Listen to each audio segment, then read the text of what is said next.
Chers étudiants, bonjour. Je vous souhaite la bienvenue à notre troisième cours de technique de rédaction du mémoire de fin d'études et de méthodologie de la recherche. Donc, comme annoncé la dernière fois, nous parlons aujourd'hui du choix du sujet, du choix devant être fait par les étudiants du sujet de leur mémoire, comment choisir un sujet de mémoire, comment formuler ou élaborer la problématique qui porte sur le sujet du mémoire et comment opérer des choix théoriques et méthodologiques. Donc, sans plus tarder, je partage avec vous le PowerPoint que j'ai préparé pour ce cours. Voilà, donc, allez, je vais d'abord au plan.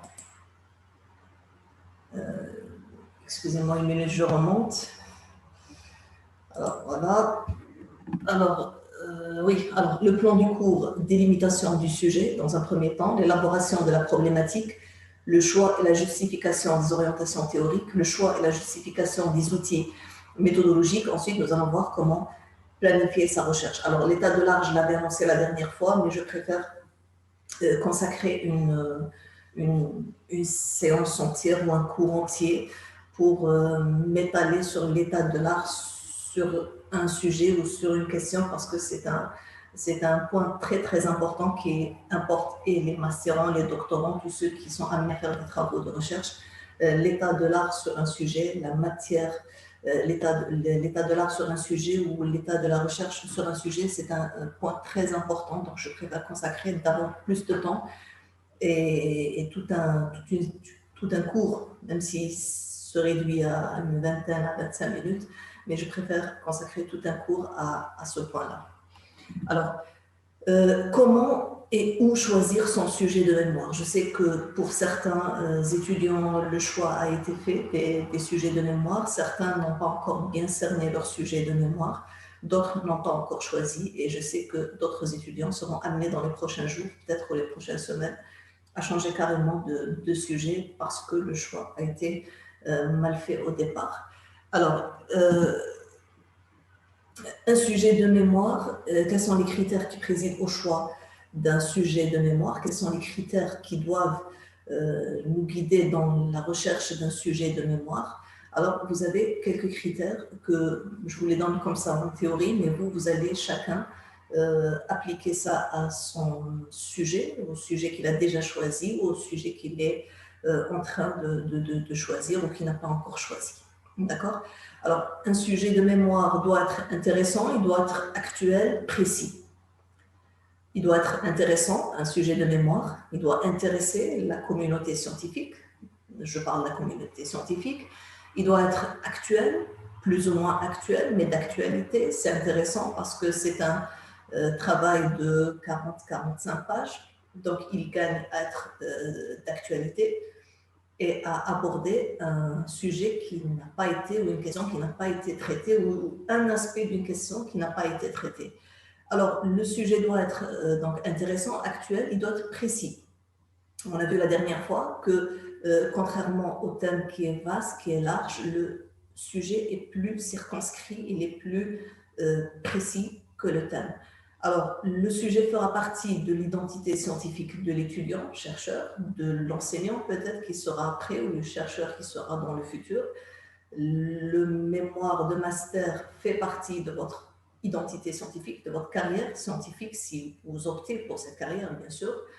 Et il peut constituer, même dans le futur, un axe de recherche. C'est-à-dire, vous pouvez, si vous travaillez par exemple sur le discours des manifestations, par exemple, mais pour être un peu dans l'actualité, ça peut constituer un axe de recherche sur lequel vous allez travailler à partir d'objets d'études différents, à partir de manifestations différentes, à partir de contextes différents, etc.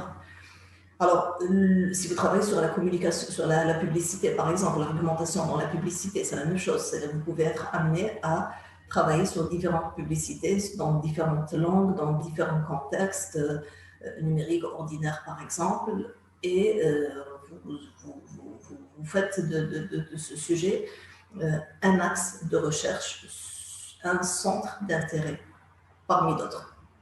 Alors, deuxième point, le choix du sujet doit émaner d'une double motivation. Alors, la motivation doit être personnelle, vous portez un intérêt personnel pour un sujet, et elle doit être scientifique, disciplinaire. C'est-à-dire que ce sujet doit également vous intéresser, c'est important, mais il doit intéresser aussi la communauté scientifique. C'est-à-dire que c'est un sujet qui doit préoccuper la communauté scientifique qui, dans les travaux, s'inscrivent dans la spécialité des sciences du langage, de langue et communication, des sciences de l'information et des médias, etc. Alors, le sujet part d'un constat, il part d'une observation, il part d'un intérêt personnel pour un domaine donné ou une curiosité. Souvent, on se pose la question, mais où chercher un sujet? Un sujet, il naît à partir d'un constat, d'une observation, de l'observation d'un phénomène, de l'observation d'un comportement ou de comportements. Et on se pose des questions, d'où le terme de curiosité et d'intérêt. Quand on est intéressé par quelque chose, quand on est curieux par rapport à quelque chose, on se pose des questions, on se pose beaucoup de questions même. Et c'est ça la curiosité intellectuelle. Alors, quand un phénomène ou un phénomène en rapport avec notre spécialité, bien sûr, nous interpelle, on se pose des questions et on montre un certain intérêt, une certaine curiosité par rapport à ce phénomène et on cherche à comprendre davantage, à en savoir plus sur ce sujet. On se pose des questions et on fait des lectures, etc. Le choix du sujet et sa délimitation se fait aussi avec le directeur du mémoire. C'est important, l'aide du directeur de mémoire ou la directrice de mémoire est important parce que quand on choisit un sujet, parfois on choisit un directeur avant de choisir un sujet, en fonction de la spécialité. Parfois, on choisit un sujet en même temps qu'on choisit un directeur de mémoire. Et il est important, quand on a un sujet, de le présenter au directeur de mémoire et à la directrice de mémoire et d'en discuter.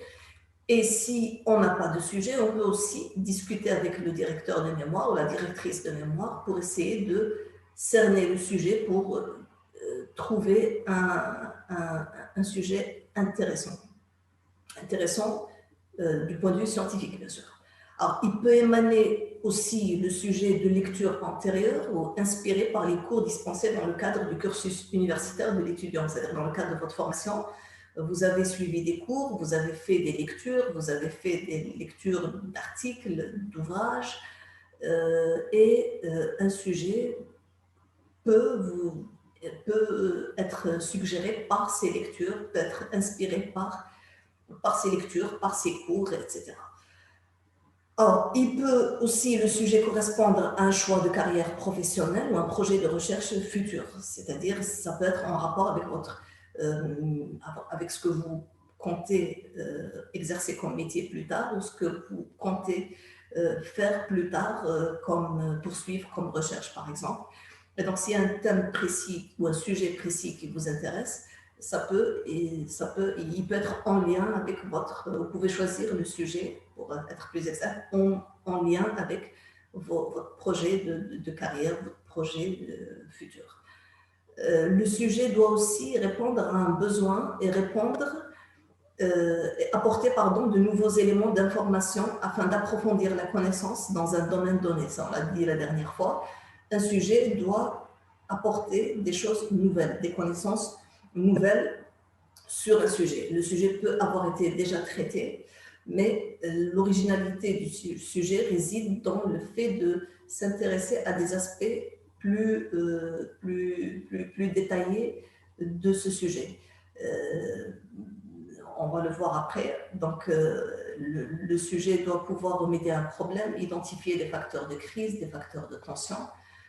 Il doit correspondre aussi aux préoccupations du directeur de thèse, bon, j'ai écrit ici, mais au directeur de mémoire. C'est-à-dire, si le directeur de mémoire vous suggère des sujets qui sont en lien avec ses préoccupations, il faut savoir aussi prendre en considération les sujets proposés par vos enseignants parce qu'ils correspondent à leurs préoccupations et ils peuvent mieux vous orienter, peuvent mieux vous conseiller en matière de lecture, en matière de lecture théorique, en matière d'actualité, de la recherche sur le sujet, etc. Donc, plus le sujet correspond aux préoccupations de l'enseignant et mieux il pourra vous aider dans la réalisation optimale de ce travail. Alors, quels sont les critères qui président au choix du sujet? Alors, les questions que l'on doit se poser sont en rapport avec l'originalité du sujet. Est-ce que le sujet est original? Pour que le sujet soit original, il faut qu'il soit interrogé, je l'ai dit il y a un moment, d'une façon fine et précise, à partir d'un aspect non encore abordé ou à partir d'un aspect qui n'a pas été suffisamment traité. Donc, il n'y a pas de sujet original, un sujet ne tombe pas du ciel, il n'y a pas de sujet original, il y a des aspects du sujet qui n'ont pas été traités, qui n'ont pas été suffisamment traités ou qui n'ont pas été traités en lien avec le contexte qui est le vôtre. Dans ce cas-là, il est possible de parler d'originalité. Si le sujet a été déjà traité, les langues maternelles par exemple, mais l'actualité de la question des langues maternelles en Algérie, c'est par exemple le débat sur l'introduction de la langue maternelle ou de l'arabe algérien à l'école, et c'est par rapport à Tamazight, l'obligation de l'enseignement de Tamazight sur le débat, la polémique qui a surgi l'année passée. Donc, l'obligation de l'enseignement de Tamazight sur l'ensemble du territoire national. Ça, ce sont des aspects d'une question qui a déjà été traitée, les langues maternelles, mais ce sont des aspects nouveaux qui n'ont pas été encore traités. Ça peut être un sujet intéressant. D'ailleurs, il a déjà été choisi par une de nos étudiantes et il va faire l'objet d'un mémoire de fin d'études cette année. Alors, deuxième question, est-ce que le sujet est pertinent? Est-ce qu'il répond à un besoin? Est-ce qu'il intéresse la communauté scientifique, pardon, pas linguistique? Est-ce qu'il s'inscrit dans une tradition de recherche? Donc, toutes ces questions, il faut se les poser et il faut en discuter avec le directeur de mémoire également. Alors, est-ce que ce sujet a fait l'objet de publications scientifiques? Il faut recenser ses écrits, ses ouvrages, ses articles. Il faut dresser un état de la recherche sur la question. Il faut se poser la question de comment ces travaux abordent le sujet, où, quand, comment, dans quel contexte, sous quel angle d'attaque, quels sont les aspects qui sont traités et est-ce qu'il y a des aspects qui ont été négligés, qui ont été traités mais d'une façon insuffisante, etc. Toutes ces questions, il faut se les poser autour d'un sujet. Alors, sur la faisabilité de la recherche, alors la question qu'on peut se poser, c'est est-ce que l'étudiant dispose, la question que vous devez vous poser, est-ce que je dispose de suffisamment de documentation sur le sujet? Ça peut être une très bonne chose, mais une mauvaise chose aussi. Quand on croule sous la documentation, ça peut être un problème aussi, parce qu'on a du mal à délimiter les lectures prioritaires. Mais ça, il faut le voir avec le directeur de mémoire. Le deuxième point qui peut être qui peut poser problème et qui peut être salutaire aussi d'un autre côté, c'est le fait de ne pas avoir assez de documentation sur un sujet. Par exemple, ce que je viens d'évoquer, les langues premières en Algérie et les débats récents sur la question, eh bien là, il n'y a que des articles journalistiques, il n'y a pas d'articles scientifiques. C'est un problème. L'année passée, j'ai une étudiante qui a travaillé sur la polémique du remplacement du français par l'anglais. Et il y avait peu de travaux sur le sujet. Elle a quand même fait un mémoire très intéressant sur la question à partir de quelques travaux, à partir de quelques articles d'universitaires qu'ils ont publiés dans les journaux, à partir de quelques références sur la même polémique, mais qui datent de 1994 ou de 2000, des années 2000, un article de Yassine Daraji, et donc très peu d'éléments, mais ça n'a pas nui, on va dire, à la qualité du travail. Il faut oser dans un mémoire. Quand le sujet est nouveau, c'est intéressant aussi de prendre des risques parfois. Alors, deuxième question, est-ce que les outils conceptuels et matériels sont maîtrisés par l'étudiant? Alors, parfois, on a recours à des approches théoriques qui peuvent être un peu compliquées. Donc, est-ce qu'on a suffisamment de maîtrise de ces approches théoriques? Est-ce qu'on a assez lu sur la question? Et est-ce qu'on maîtrise assez ces approches pour pouvoir les appliquer à notre contexte, à notre corpus, à nos données qu'on va recueillir après? L'utilisation des logiciels, par exemple, là aussi, ça demande un certain savoir. Est-ce qu'on a ce savoir? Est-ce qu'on peut maîtriser les outils, certains outils matériels? Alors, l'accès au terrain, aux ressources informationnelles, est-ce qu'on peut avoir des autorisations administratives? Est-ce qu'on peut avoir donc certaines données, certaines informations? Ça aussi, il faut s'interroger sur la question. J'ai notamment des étudiants qui souhaitent travailler sur des entreprises, des entreprises portuaires, sur la traque, sur le gaz, etc. Je sais que l'accès est un peu difficile et n'est pas toujours aisé d'accéder à ces entreprises-là. Et à chaque fois, donc, je dis aux étudiants de faire attention. Il faut être sûr au préalable d'avoir les autorisations pour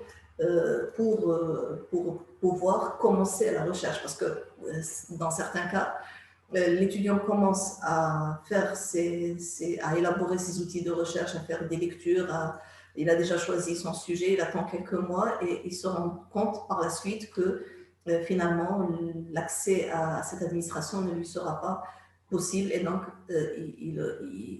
beaucoup d'étudiants se sont amenés à changer de sujet carrément. Alors, on a les limites du temps, la durée de réalisation du mémoire et d'espace, le nombre de pages imparties au travail de mémoire. Ça aussi, il faut en tenir compte dans le choix du sujet. Un sujet doit être donc bien délimité, bien circonscrit, précis et doit être faisable en termes de temps et en termes d'espace. Alors, ces questions, je le mets en gras, doivent être abordées, discutées, arrêtées avec le directeur de mémoire. Alors, maintenant, en ce qui concerne l'élaboration et la formulation de la question centrale, ou ce qu'on appelle la problématique, parce que la problématique, c'est la question que l'on se pose sur le sujet, et c'est la problématique qui permet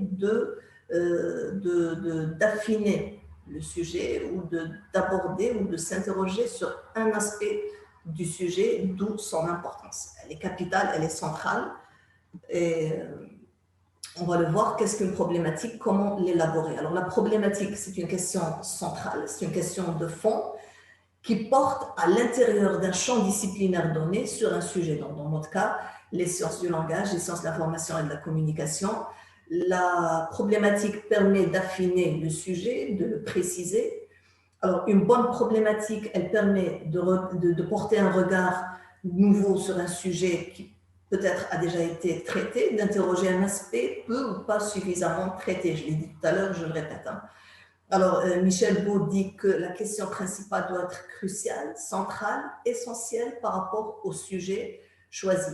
La problématique émane des lectures autour du sujet. Elle peut être affinée avec l'aide du directeur de mémoire. Donc, tout comme le sujet, la problématique aussi fait l'objet de discussions avec le directeur de mémoire et elle peut émaner aussi de lectures, des cours que l'on a eus durant notre cursus universitaire, dans notre formation, dans la spécialité du master.